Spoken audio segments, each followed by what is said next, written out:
Bienvenue dans À lire ou à zapper, le podcast des jeunes lecteurs de la médiathèque de Saint-Fond. Le coup de cœur du jour est le roman Jack Bright. Vous êtes prêts ? C'est parti ! Sacrée sorcière. 100 jours en enfer.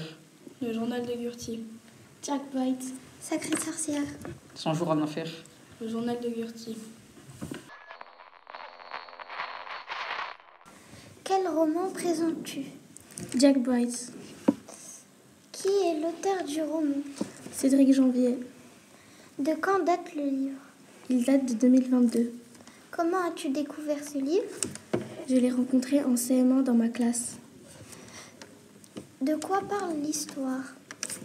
C'est la rentrée pour Léo et Pierre. Dans leur classe de 5e se trouvent aussi Charlène et Anna. Et bientôt, ils vont former un groupe d'amis très proches grâce à leur passion commune pour le livre que leur professeur de français leur a demandé d'étudier, qui raconte la vie et les aventures d'un pirate anglais du XVIIe siècle. Jack Bright, ce pirate, aurait ainsi découvert un ouvrage mystérieux, le livre ensorceleur, dans lequel il serait prisonnier encore aujourd'hui. Les 4 amis commencent alors à enquêter pour savoir s'il n'y aurait pas une part de vérité dans ce récit. Pourquoi conseilles-tu ce livre ? C'est le seul livre que j'avais dans ma tête. Quel moment as-tu préféré ? Le chapitre 1, quand ils sont fait l'exposé.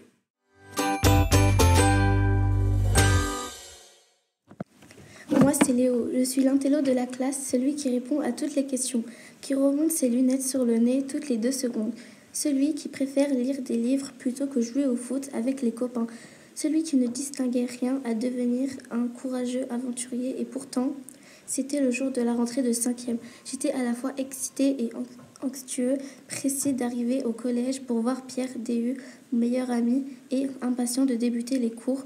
Le collège ne m'avait pas manqué pendant les vacances d'été. Enfin, peut-être un peu. Les cours de français de Madame Valentino et la géo avec Monsieur Francy. Heureusement, j'avais mes cahiers de vacances. Alors ? À bientôt pour un prochain épisode d'À lire ou à zapper, un podcast créé par la médiathèque de Saint-Fond et ses jeunes lecteurs.